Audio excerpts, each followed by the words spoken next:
Usa ka pagtuo, usa ka tingog, usa ka katawhan.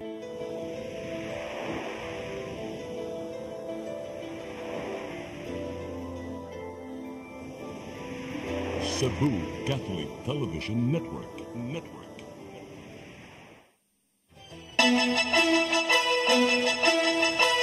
Uluhan sa mga balita sa Sayre 47, mga pasahero hinahinay na midagsa sa mga terminal ning panahon sa Pasko.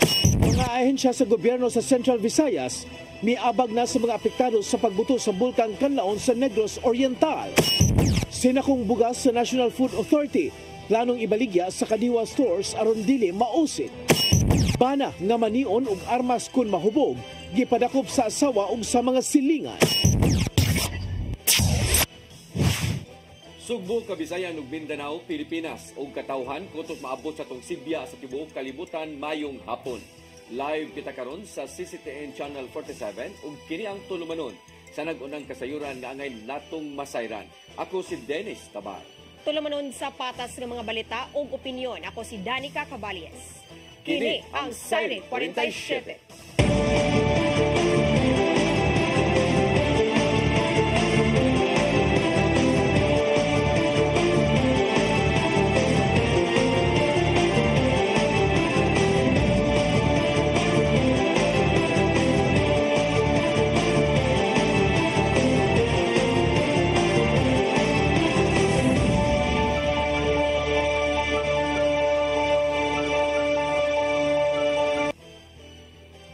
Ug karon si kumpletong detalye sa atong mga balita, nag-anam-anam na sa kadaghan ang mga pasahero sa Mactan Cebu International Airport karon nagkaduol na ang Pasko ug bag-ong tuig. Gibutyag ni MCIAA General Manager Julius Nere nga ang pagsud sa buwan sa Disyembre nagsugod na usab ang pagdaghan sa mga pasahero. Sa iyang pagsuta sa nagkadaiyang airline nga kompanya, puno-puno na ang mga international ug domestic flights. Mao nga nakita ni Nere nga may nungdanon ang paglusad niadtong Lunes sa modern jeep nga dunay rutang airport paingon sa merkado sa Lapu-Lapu o vice versa tungod kay naatol sa passenger season. Mas daghan usab o kapilian ang mga pasahero nga ilang masakyan.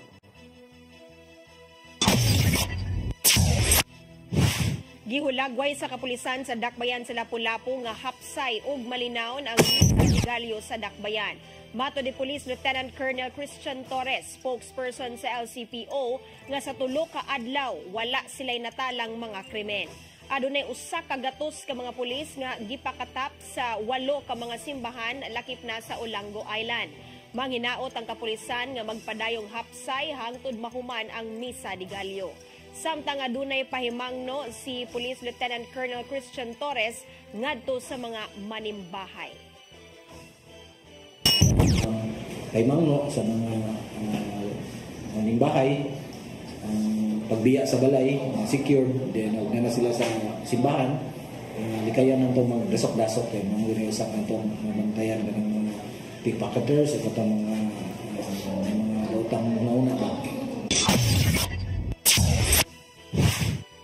Traffic Enforcement Agency of Mandawi kun team andam na sa pagmonitor sa trapiko ug bulog sa mga tao ning panahon sa Pasko. Samtang sugod karong Disyembre 23 dili natugtan nga pag-left turn gikan sa MC Bruni Street diha sa Barangay Magikay. Ang kasayuran ihatod ni Mary Rose Sagarino. Gipangandaman na sa Traffic Enforcement Agency of Mandawi kun team ang paghuot sa trapiko ug bulog sa mga tawo karong Kapaskuhan. Matud sa pangusabuhatan nga si Hilary Tuya nga dugang personnel ang ipakatap sa mga lugar ug intersection sagad tapukan sa mga tawo sama sa mga mall. Critical points, mga critical areas, doon na tay mga kuan diha, mga nag-put up ta diha mga mobile assets nato. Then atong ipangpun-an ato ang mga enforcers sa diha nga mga areas kay para to address the demand ana ba kay especially when you say kanang mga malls ingana na mo ginadiha gid ang kanang pundok sa mga tao kay siyempre mag-shopping mga kanang Christmas rush ba. Nakigalayon usab sila sa kapulisan og force multiplier sa aron pagpangayo og dugang assistance. Kay ngato lang sad ani is masiguro na to ang kana police visibility ang atong mga enforcers nga naagyon sa area kay para kung naay mga circumstances nga di nato malikayan, ma-address dayon, o kung naamang gani na yung mga elemento nga mga di ingunat mga dili kuan ba naa dayon ang ato ang mga police personnel to kuan ba neutralize aning mga illegal acts ba. Matud ni Rituya nga full force sila sa Pasko ug walay gitugtan nga molib sa 200 ka mga team personnel. Samtang sugod karong Lunes, Desyembre 23, dili natugtan ang pag-left turn gikan sa MC Briones Street, Esquina Sitio sudlon sa Barangay Magikay matag alas 6 sa buntag hangtod alas 8 sa buntag Lunes hangtod Biyernes. Ang mga motorista kinahanglan na ngadto mo left turn sa ML Quezon Street ug V Albanio Street ug mahimong mo right turn sa M Zinesa Street ug BC Albanio Street. Hinuon tugutan ra ang pag-left turn sa MC Briones Street matag Sabado ug Domingo ug kung adunay holiday. Katuyuan sa team nga mapaluagan ang trapiko sa maong dapit. Mary Rose Sagarino, CCTN News. Ubang mga ahensya sa gobyerno sa Central Visayas miabag sa mga apektado sa Kanlaon sa Negros Oriental. Samtang nangandam ang Canlaon City LGU kuno galing isaka ngadto sa alert level 4 ang kahimtang sa bulkan. Ang kasayuran ni hatod ni Gian Navarro. Karon pa lang nangandam ang LGU sa syudad sa Canlaon, Negros Oriental kun ugaling isaka ngadto sa alert level 4 ang bulkang Canlaon. Ang alert level 4 mao ang labing taas nga alert level diin posibleng makalas ang kinabuhi tungod sa kusog nga pagbuto sa bulkan dala na ang lava. Ipatuman ni Mayor Batchuk Cardenas ang transportation plan alang sa pagpamakwit sa tanang mga apektadong residente doon sa bulkan. Sanglit kaluwasan man nila ang giagad ning panahona. Bisan og adunay Negros Island Region, adunay augmentation ang Department of Health 7 ngadto sa mga apektadong residente. Sumapa ni Dr. Shelby Blanco nga nag-inventory na sila sa mga kahimanan ug tambal nga mahimong gamiton ngadto sa mga tambalanan. Gawas sa respiratory diseases nga dala sa abog gikan sa bulkan, ilang gibantayan mao ang ubang mga sakit tungod sa kanihit sa supply sa tubig. Nakahatag sa taog augmentation sa finances through the mga pag-deploy nato sa mga medical teams, no, so especially atong mga HRH nga mga personnel, so mga NDPs and other nga mga deployed personnel sa field, nanasad sa mga evacuation centers. Ibantayan usab sa Department of Education 7 ang kahimtang sa mga tinun-an ug mga magtutudlo sa Canlaon City. Moabot na sa 152 ka mga tinun-an o 118 ka mga personnel ang apektado gikan sa siyam ka mga tungaan nga nimutang sa 6-kilometer danger zone. Sumapa ni Regional Director sa Luciano Jimenez nga gipatuman una ang blended learning aron mapadayon ang pagtuon bisan pa man sa nasinating kabalaka. We already had that initiative because we implemented the blended type of learning, so the ADM, alternative delivery mode, so most of our learners there resort to modular predicted. Mismo ang Department of Social Welfare and Development 7 sa pagpahigayon og psychosocial services sa mga tinun-an. Kini aron dili mapasulabi ang kahadlok bisan pa man sa pagkamaigmaton sa gibantayang bulkan. Giandam na usab sa ahensya ang Family Assistance Card in Emergency and Disaster kon faced aron gamiton sa pagkuha og tabang gikan sa gobyerno. Ang labing mahinungdanon karon sa mga ahensya sa gobyerno mao ang pagsugat sa worst case scenario nga mao ang subling pag-ulbo sa bulkang Canlaon. Gian Navarro, CCTN News. 74 milyones ka pesos nga supplemental budget hingpit nang gipasar sa konseho sa Dakbayan sa Mandawi atol sa ilang uwahing sesyon karong tuiga. Ang budget gitagana alang sa flood control project sa Barangay Luok. Ang kasayuran ihatod ni Mary Rose Sagarino. Kaganinang buntag sa wahing session sa Konseho sa Dakbayan sa Mandawi karong tuiga, napasar ang ordenansa nagsugyot sa 74.6 million supplemental budget. Ang supplemental budget gamiton aron punduhan ang mga flood control project sa Barangay Luok, lagip na ang drainage system, road concreting o grouted grip wrap. Yun sa duguan ba, so please can report and sa atong ordinance no nga sa Barangay Luok kana bitawng dalan padung sa Uwano Wharf, CM Kabahog Street, o kana siya din ha. Kay if nakaagisan mo din ha, grabe na sad kaayo ang kuan sa dalan din ha. Matod ni Zafra nga ang budget magikan sa wala magamit ng mga pondo sa local development fund sa dinglabay nga mga tuig sa mga giplanong proyekto kaniadto apan giisip na nga infeasible. Previous years bitaw nga wala gid unused gid siya ba. Nya karon siya nga year murabag karon siya nga year nga di dapat gamiton nya wala man gid siya na use so mo nang kuan na lang nato gi-transfer nato para ani nga project. Sa breakdown sa reallocated nga pondo, 22 milyones pesos gikan sa tuig 2020, 34 milyones pesos gikan sa tuig 2023 ug 18 milyones pesos gikan sa tuig 2024. Si Assistant City Treasurer Julia Ballesteros ni certify nga adunay pondo, samtang si Architect Marlo Ocleasa ang pangu sa City Planning and Development Office ni kumpirmar nga ang surplus gikan sa dahunong nga mga proyekto sama sa road improvements, drainage upgrades ug park developments. Ang supplemental budget giaprobahan usab sa Committee on Laws and Ordinances ug sa Committee on Appropriation, Budget ug Finance. Giingong nagsunod kini sa sections 320, 321 ug 458 sa Local Government Code of 1991 nga nagtugot sa mga pondo sa lokal nga kagamhanan nga mag-reallocate alang sa kaayuhan sa publiko. Mary Rose Shagarino, CCTN News. Igong supply sa tubig sa 60,000 ka mga residente gikan sa mga bukirang barangay sa Dakbayan sa Sugbo gisiguro sa Metropolitan Cebu Water District. Karong adlaw gipahigayon ng water commissioning ceremony aron palapdan ang koneksyon sa tubig sa Barangay Pulang Bato ug Lusaran. Ang kasayuran ni hatod ni Gian Navarro. Lauman sa uba mga mountain barangay sa Cebu City ang pagbaton og padayong supply sa tubig gikan sa Metropolitan Cebu Water District. Kini man nga gitugutan ng MCWD sa pagpatuman sa expansion project sa Barangay Pulang Bato ug Lusaran ato sa water commissioning ceremony.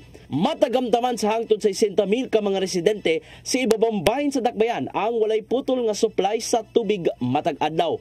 Nagagikan among tinubdan sa tubig sa Lusaran River. Sumapa sa operations head sa JE Hydro nga si Engineer Arthur Gutaide nga nadayon gyud among proyekto human sa dugay-dugay ng pagpaabot. If you know, please, some time ago na murag na hold to excavation permits ba. So gipirmahan naman to ni Mayor and then mo na ni siya katong isa sa mga realization. This is for Barangay Pulang Bato and the other one is kanina nagyural ko dito sa Barangay Lusaran. Usa sa mga hagit kailang gipaningkamutan mao ang igo nga pag-aga sa tubig sa ibabaw ingon man sa ubos gabahin ning Dakbayan sa Sugbo. May mga brownout siguro, hindi man lang kalikayon, may mga brownout sa may minor interruptions na ito. So basta wala lang brownouts, na may sigim na agas katong naghuwa, agas magyapon sa river sa Lusaran. So dagit ay 24/7 nga supply. Nakahigayon sa pagtambong sa water commissioning ceremony si kanhi MCWD Chairman Attorney Joey Daluz. Ikalipay niya among kalambuan human sa taas-taas ka pagproseso. Agi sa gitong taas-taas ka proseso ang atong Lusaran Dam, but ang nakanindot adto because RA 9184 ang among vehicle ato to approve, no, gibid na mo. Ana nasa 303 ka mga residente sa Pulang Bato og 235 gikan sa Lusaran ang nang-apply sa MCWD alang sa water connection. Apan nakita ni Mayor Raymond Alvin Garcia nga dili pa hingpit nga nasulbad ang problema sa kanihit sa supply sa tubig sa bukirang bahin sa Dakbayan. Apan ang mainungdanon lang alang sa Cebu City Government dili na maglisod ang mga nanimuyo sa pagbaton og igong gidaghanon sa tubig sa ilang panimay. Kanilang yung daang barangay kaning Pulang Bato. So many subdivisions have been sprouting up like mushroom. No, so muna nga di pa gid ka makaingon nga masulbad na gyud ang problema. But at least we are getting there. Ian Navarro, CCTN News. Mosunod, mga sinakumbuga sa National Food Authority planong ibaligya sa kadiwa stores aron dili mausik. Kanaog daghan pa mga balita sa pagbalik sa Sayri 47.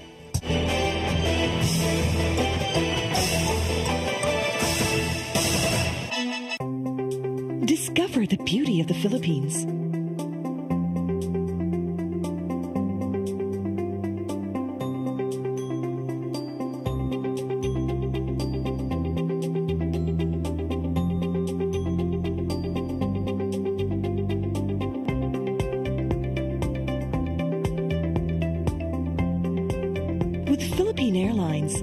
country's flag carrier.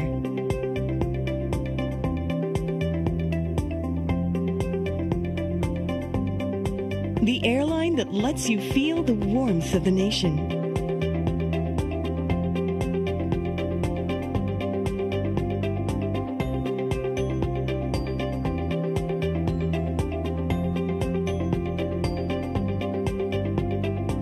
Mabuhay!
Ang panahon sa Adbento nagsugod na. Gisugda na sa simbahan ang pagpangandam. Apan, igsuon. Kita usab angay mangandam alang nining pag-abot sa atong Ginoong Hesus. Isalikway ang kayugot, ipakita ang kugma alang sa tanan, ug pakigdait. Kay mo kana ang mensahe sa Pasko. Puno sa paglawom sa kaluwasan, puno sa kadasig ug gugma. Atong parion si Jesus sa atong kasing-kasing. Kay siya mong hinungdan sa atong pagsaulog. Uban sa akong banay, sa Oasis Vlog, sa CCTN, ug sa sinisibo. Kini ang inyong Tatay Dodong ngayon. Merry Christmas and a prosperous New Year. Shalom.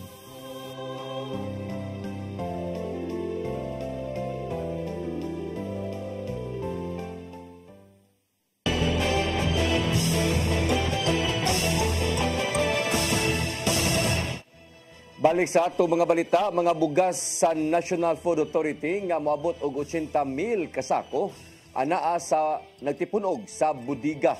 Plano karon sa kadagkuan sa NFA nga ibaligya ngadto sa kadiwa stores aron dili mausik. Ang kasayuran ihatod ni Gian Navarro. Gibutyag sa National Food Authority nga anaa sa 80,000 ka mga sako sa nagtipon og bugas ang nagpabilin pa sa ilang warehouse. Apan gitataw ni NFA Administrator Larry Lacson nga ang maong stockpile sa mga bugas anaa matud pa sa maayong kalidad. Nasuta nga naa sa 3 hangtod 6 ka buwan ang nakabutang sa bodega ang maong mga bugas nga dugay ng gipundo. Among matang sa bugas ibaligya ngadto sa kadiwa centers sa kantidad gatag 29 pesos matag kilo. Kini ang nimo pagtataw sa kadagkuan sa NFA. Human gibutyag sa Department of Agriculture nga naa sa 6 milyones ka bag sa mga bugas ang wa pa magamit og delikadong madugta na kung di mahipos og tarong. Giklaro usab sa NFA nga ilang gisigurong malayo gyud sa mga insekto ug molds ang mga bugas nga nagpundo sa sulod. Tungod kini sa mas gipahugot nilang quality maintenance sa sulod mismo sa iyang bodega, diin butangan og medisina aron mapatay ang mga insekto. kuno galing adunay mold sa mga bugas, ila ka nang ibuwag. Gitatausag ni Lacson nga gamiton ra nila ang maong mga bugas sa matag katalagman. Apan napaglantawan nila nga palapdan pa ang Kadiwa stores, maong mas mapaymuslan pa ang mga nahabiling pundo sa NFA rice sa sulod. Inay kining mapasagdan hangtod nga madugta og mausikra kadugayan. Gian Navarro, CCTN News. Mga kontrata alang sa managlahing proyekto sa Department of Transportation sa Kabisayan, pirmado na ni Presidente Bongbong Marcos Jr. Apil niini ang Cebu Bus Rapid Transit Project ug New Cebu International Container Port. Ang kasiran hatod pagbalik ni Gian Navarro. Gipaagi sa usa ka seremonya ang pagpirma alang sa managlaing halapad nga infrastructure projects sa Department of Transportation sa Malacañang. Mismong si Presidente Ferdinand Bongbong Marcos Jr. ang namirma sa mga kontrata karong adlaw aron mahinayon ang mga halapad nga proyekto sa DOTR ilabi na sa Kabisayan. Usa na ninimo ang expression of interest alang sa Cebu Bus Rapid Transit Project System uban ang International Finance Corporation sa World Bank. Muabag sila sa pagpangita kinsa ang kwalipikadong modumala isip operator sa CBRT system sa dakbayan sa Sugbo. Kini aron mahapsay among matang sa mass transportation nga sakyan pohon sa 164,000 ka mga pasahero matag adlaw. Apil sa mga napirmahan mao ang katukuran sa New Cebu International Container Port sa lungsod sa Konsolasyon diin duha ka dekada nang nakaung-ung. Gipondohan kini sa Export-Import Bank of Korea og 16.93 billion pesos aron malurang na ang kahimtang sa Cebu Base Port. Kini aron mapadali usab ang panag-abot sa mga dagkong kargamento dinhi sa Sugbo sa igayong mahuman ng proyekto karong 2028. Samtang laumang masugdan ang katukuran sa pipila ka mga private-public partnerships nga mao ang katukuran sa mga bagong airport sa Bohol ug Dumaguete City. Suma pa ni Transportation Secretary Jaime Bautista nga tipik lang kini sa tinguha sa ahensya nga mao ang inobasyon sa maong sektor ubos sa ilang Build Better More project. Let us draw inspiration from these 5 projects while we look forward to the great potential these upcoming projects have and to the development of our nation's infrastructure altogether. Nakita ni Marcos Jr. nga dako og tabang ang mga halapad nga infrastructure projects alang sa pagpatigayon ilabi na sa Kabisayan. Dungon usab sa pag-agni sa mas dagan pa mga turista na makabisita sa ubang bahin sa Pilipinas. These projects shall allow our farmers to efficiently bring produce to new markets, tourists to discover more of the charms of these islands, and entrepreneurs to expand their businesses. As we close, let us remember, these projects are not just structures. They are representative of every Filipino's dream of more comfortable travel, better opportunities, and a clearer path towards their goals and dreams. Present sa mga seremonya ang pipila ka mga local officials sa Sugbo o sa Cebu Port Authority aron pagsaksi sa pagpirma sa mga kontrata. Gian Navarro, CCTN News.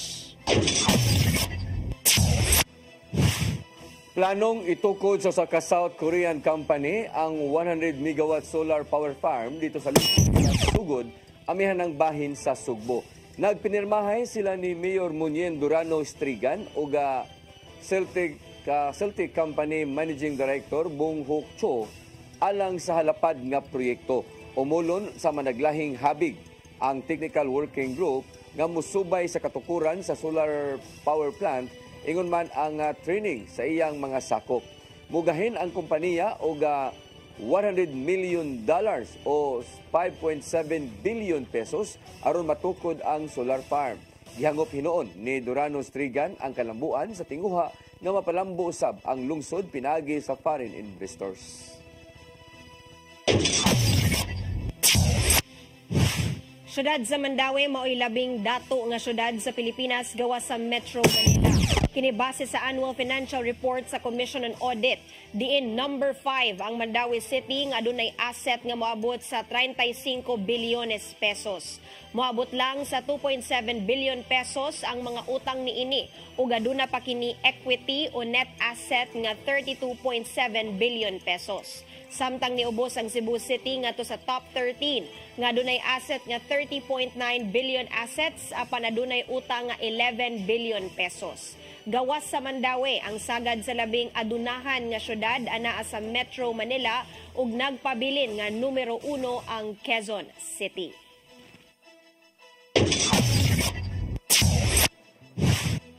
Giulagway ni Presidente Ferdinand Bongbong Marcos Jr.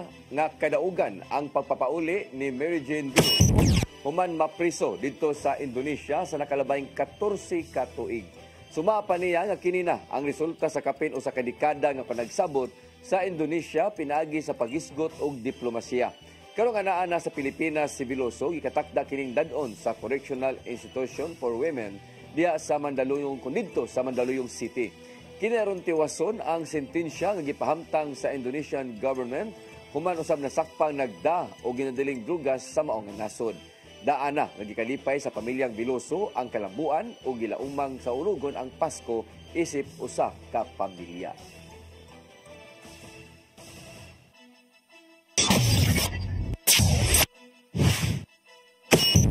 Mosunod, bana nga maniun og armas kun mahubog gipadakop sa asawa ug sa mga silingan.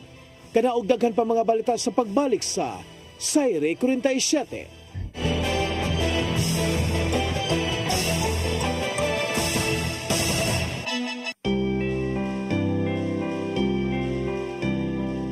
Ninyong tanan nga nasayod kita are eager to participate in the Misa de Gallo. It has been observed that we Filipinos treasure and give value to this. This is actually a 9-day preparation for Christmas.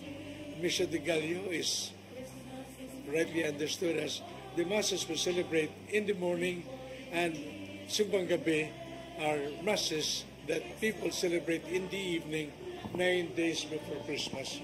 A wonderful tradition of preparation for the celebration of Christmas. And so to all of you who consider this as an opportune moment to strengthen our appreciation of the birth of this little child who from out of the Father's love came to us, thank you. But we all know that in this journey, as the masses are being celebrated in the memorial of the Blessed Mother, we are reminded of one woman who, likewise in her own littleness, said yes to God's will. The point is, we know what it means for us to believe in the grace of faith. We also believe that this grace, this blessing, is not just saying yes to the presence of God, but also saying yes to God's plan for us, appreciating being called to follow Jesus, and expressing this faith in the things that we do. Hope, as we all know, is expectation of something good. We have survived the pandemic, we have survived that, we have survived many calamities. Thank God. Look forward to a better tomorrow because of God's love. But look forward also to being able to help someone, other people, every single day. God bless. The sick and the healthy, the poor and the rich, Christmas is meant for all.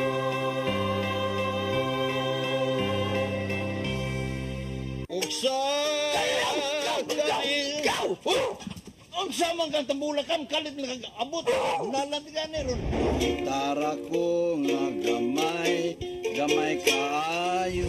Gitara ko nga dako, gamay kaayo. Dailing. Unsa man ang utangan nga naa na si mong luyo dito?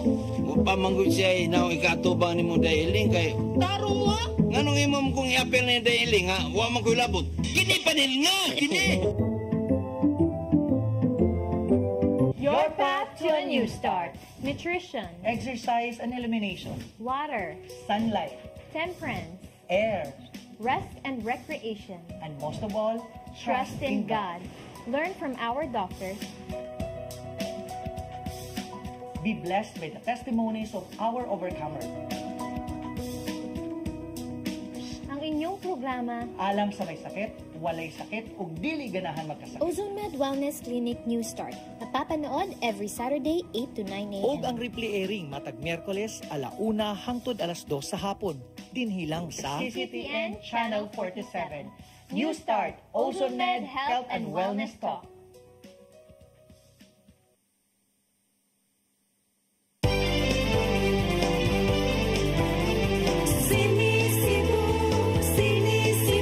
For your internet connection and for the signal of your cable TV, so fast and straight the transmission to your home. Sini Cebu offers you to have fiber optics for your viewing experience, perfect and clear, so fast, so great and affordable for you to enjoy.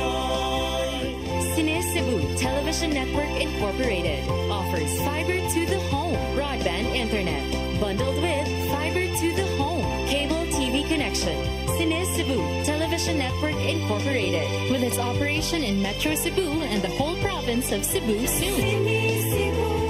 Cine Cebu for your internet connection and for the signal of your cable TV, so fast and straight the transmission to your home. Cine Cebu offers you to have fiber optics for your viewing experience, perfect and clear, so fast, so great and affordable for you to enjoy. Ang kinabuhi puno sa hagit. Sumpila ka, Dria! Ay, pag-inalte! Magdita ka! Puno sa pangutana. Bata pa gani ka kayo? Nagpuyab-puyab na ka? Kinsa man ang mga sakitin nato din ay karoon na kinsa! Kung sibuti mo'y pasabot na di. Puno sa luha. Pagpili pang ako nga imong anak o kanay imong mga babae. Kasuko. Yung ano pa? Kaluoy ka ni Papa. Apan bisan mangit-ngit pa ang imong kalibutan, aduna pa'y nagpahiping kahayag. Aduna ka pa'y kasumbungan. Mga lama, hanap na. Dear Tatay, Tunog na unlod na. Nganong handungan. Wailaing pagi aron masabtan nato ang Biblia. Kinahanglan nga doon na tayo relasyon kang Jesus. Hangtod sa layan natong panaguban, daghang salamat. Shalom. Tunog na unlod na.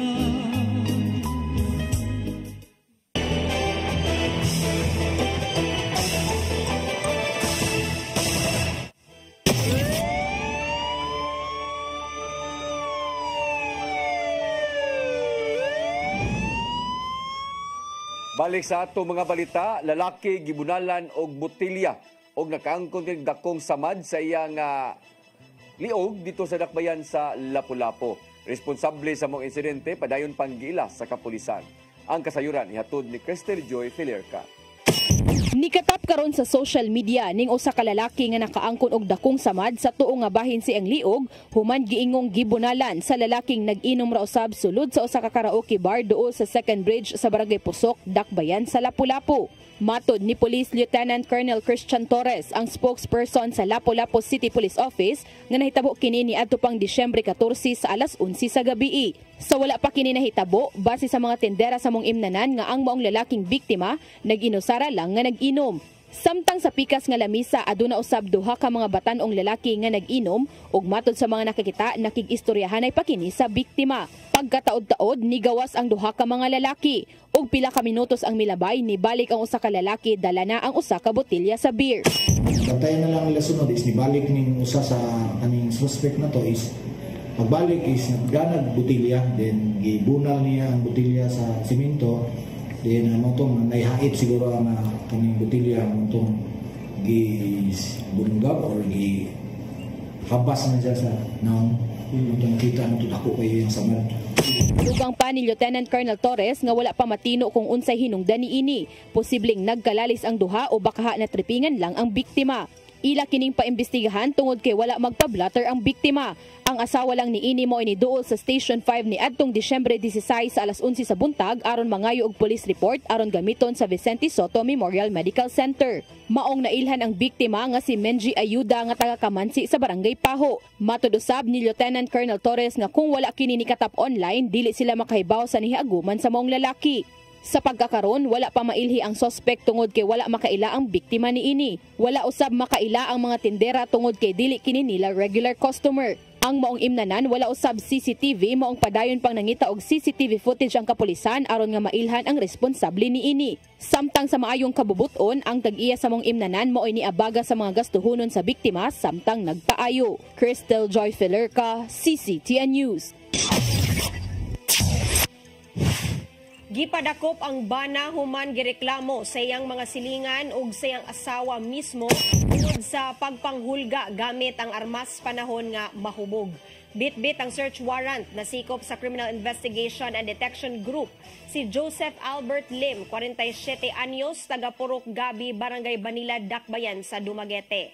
Nakuha gikan kang Lim ang duha ka kalibre 45 nga pistola, 4 ka magazine, 28 ka bala sa kalibre 45, 20 ka bala sa kalibre 38 ug 4 ka basiyo sa bala sa kalibre 38. Giingon nga dihang mahubog si Lim, iya kining gamiton sa pagpanion sa mga silingan lakip na sa iyang asawa. Kasong illegal possession of firearms and ammunition ang ipasaka nga kaso sa kapulisan batok sa dinakpan. Nadakpan sa mga operatiba sa Parian Police Station ang usa ka illegalista atol sa bypass sa may sitio Indian, Barangay Tipadilla, ning Dakbayan sa Sugbo kagabi. Nakuhaan si Wilfredo Lavarinho Perales alias Tawi, taga diha Cosalim Street, sitio Santa Cruz, Barangay San Antonio, og 25 gramos nga shabu nga nakatidad og 170 mil ka pesos. Matod ni Police Major Marvin Figarido, ang hipi sa Parian Police Station, nga notadong manuwaay o illegal nga drugas sa Barangay San Antonio ang dinakpan o giingong usa-usab kini kaakyat bahay. Kasong kalapasan sa Comprehensive Dangerous Drug Act ang ipasaka batok sa dinakpan. 5 ka mga tao ang nadakpan sa mga sakop sa Mambaling Police Station human na atlang nagpustaanay og saka sa sitio San Roque, Barangay Basak, San Nicolas, Dakbayan sa Sugbo kagabi. Ang mga nadakpan mao silang Chito Holenares Pagal, Rafi Sontosidad Diaz, Crister Algaba Riquinto, Shield Umiping Alberto ug Jake Baring Humawas pulos mga hingkod ang panuigon. Nasakbit sa mga pulis ang duha ka improvised spider fighting table nga gihimong arena ug 20 ka buhing kaka nga gisulod sa box. Kasong illegal gambling law ang atubangon sa mga dinakpan. Mo kadtong naglangkob sa atong mga balita sa Sayre 47, ako si Dennis Tabar. Sa atong Christmas countdown, 7 ka adlaw na lang sa dili pa ang Pasko. Ako si Danica Caballes, sang tud-ugma sa inyong paboritong tulumanon. Sayre 47.